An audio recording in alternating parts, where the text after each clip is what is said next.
On April 3rd, an American F-15E Strike Eagle was shot down by a surface-to-air missile over the deserts of southwestern Iran.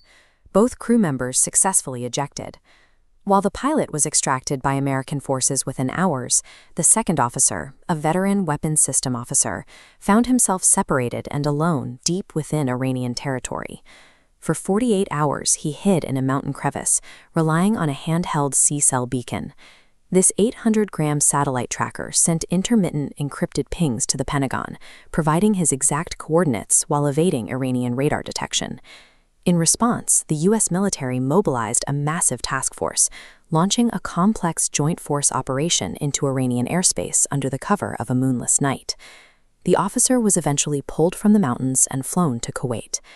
Domestically, the mission was presented as a flawless tactical victory, proof that no American airman would be left behind. The logistical footprint of the mission was immense. It included high-altitude MQ-9 Reaper drones for persistent surveillance, MH-6 Little Bird helicopters for the extraction, and multiple heavy transport planes. President Trump would later praise the effort, describing the operation as one of the most daring and successful search and rescue missions in American history. However, the operation left behind a trail of destruction. Over $400 million in sophisticated U.S. military hardware was lost, with several advanced aircraft reduced to smoldering wreckage in the Iranian desert. Typically, a pilot extraction is a low-profile event designed to minimize detection. Deploying a force of over 100 elite operators and sacrificing multiple heavy aircraft for one person raises questions about whether the official rescue story accounts for the full scale of the deployment. This diagram shows the scale of the MC-130J. Two of these planes were deployed, aircraft designed for heavy lifting.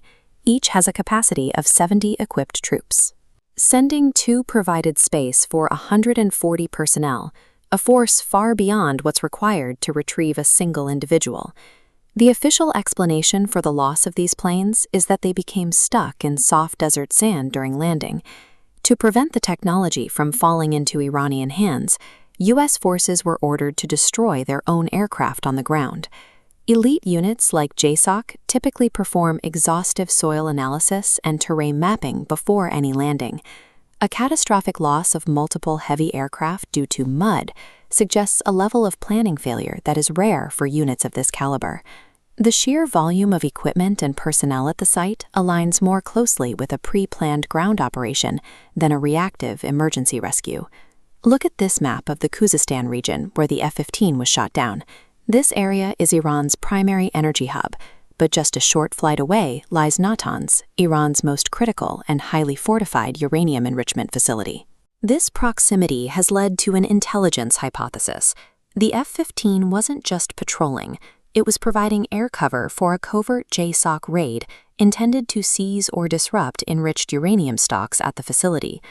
Under this theory, the unexpected shoot-down of the F-15 stripped away the mission's air cover, exposing a covert ground team already operating in the area. What the world saw as a rescue may have actually been a panicked, high-stakes withdrawal of a compromised strike force under heavy Iranian fire. Destroying the transport planes wasn't just about hiding a rescue mission, it was a desperate attempt to erase the physical evidence of a botched raid on a nuclear site.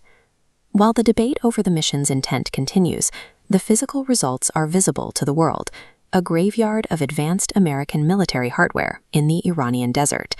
Iran achieved a significant tactical milestone by using its own domestic air defense systems to successfully intercept and destroy an F-15E. This event signals a change in the regional landscape. American pilots can no longer assume their technical advantages will grant them a risk-free environment when operating over Iranian territory. The outcome of this operation has direct implications for the ongoing geopolitical standoff between the United States and Iran. Rather than being deterred, Iranian leadership appears emboldened by the incident, showing an increased willingness to bypass diplomatic mediators. Iran is now intensifying its threats to disrupt global trade by closing the maritime choke point at the Strait of Hormuz, a move that would impact energy markets worldwide. The wreckage left in the desert stands as a reminder that the tactical assumptions of the past decades are being actively challenged by a new set of regional capabilities.